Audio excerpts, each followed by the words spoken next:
ಬಂದಿರತಕ್ಕಂತ ಎಲ್ಲ ಸಮಸ್ತ ರೈತ ಬಾಂಧವರಿಗೆ ನಮ್ಮ ರಮೇಶ್ ಅಣ್ಣ ಗಡದಣ್ಣವ್ರ ಪರಿವಾರದ ವತಿಯಿಂದ ಮೊದಲಿಗೆ ಎಲ್ಲರಿಗೂ ನಮಸ್ಕಾರವನ್ನ ಸಲ್ಲಿಸ್ತಾ ಇದ್ದೀನಿ. ಈಗೇನು ನಾವಿಲ್ಲಿ ರಮೇಶ್ ಅಣ್ಣ ಗಡದಣ್ಣವರು ದೈವಾಧೀನರಾದ್ರು. ಆ ಕಬ್ಬಿನ ಒಂದು ಹೋರಾಟದಲ್ಲಿನೇ ಒಂದೇನು ಅದರದೇ ತಾಪವನ್ನ ಏರಿಸ್ಕೊಂಡು ಅಕಾಲಿಕ ಮರಣಕ್ಕೀಡಾದ್ರು. ಅವರು ತೀರ್ಕೊಂಡು ಮರನೇ ವರ್ಷ 2013ರಲ್ಲಿ ನಮ್ಮ ಊರಿನ ಹಿರಿಯರ ಸಮ್ಮುಖದಲ್ಲಿ ಎಲ್ಲ ನಮ್ಮ ಊರಿನ ಈರಪ್ಪಣ್ಣರಾಗಿರ್ಬೋದು, ಸಂಗಪ್ಪಣ್ಣ ನಾಗರೆಡ್ಡಿ ಅವರು, ಎಲ್ಲರನ್ನು ನಮ್ಮ ಊರಿನ ಎಲ್ಲಾ ರೈತ ಸಂಘದ ಮುಖಂಡರನ್ನು ಕೇಳ್ಕೊಂಡು ಅಣ್ಣರ ಹೆಸರಲ್ಲಿ ಒಂದು ಸ್ಕೂಲ್ ಮಾಡ್ಬೇಕಂತೀವಿ.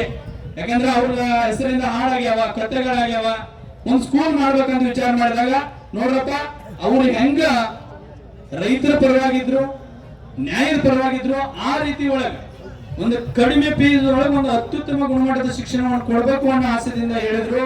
ಈಗ 13 ವರ್ಷ ಆಯ್ತು. ಅಣ್ಣರ ಹೆಸರಿಂದ ಒಂದು ಮುಧೋಳ ತಾಲೂಕು ಅನ್ಬೋದು, ಜಿಲ್ಲಾದಲ್ಲಿ ಒಂದು ಹೆಸರು ಮಾಡಿದ ನಮ್ಮ ಸ್ಕೂಲ್. ಅದಕ್ಕೆ ಮೂಲ ಪ್ರೇರಣೆ ರೈತರು. ಈಗ ರೈತರಿಗೆ ಏನಾಗಿರಪ್ಪ ಅಂದ್ರೆ ಸಂಕಷ್ಟ ಬಂದಿದೆ. ನಮ್ಮಲ್ಲಿ ಇರ್ತಕ್ಕಂಥವ್ರು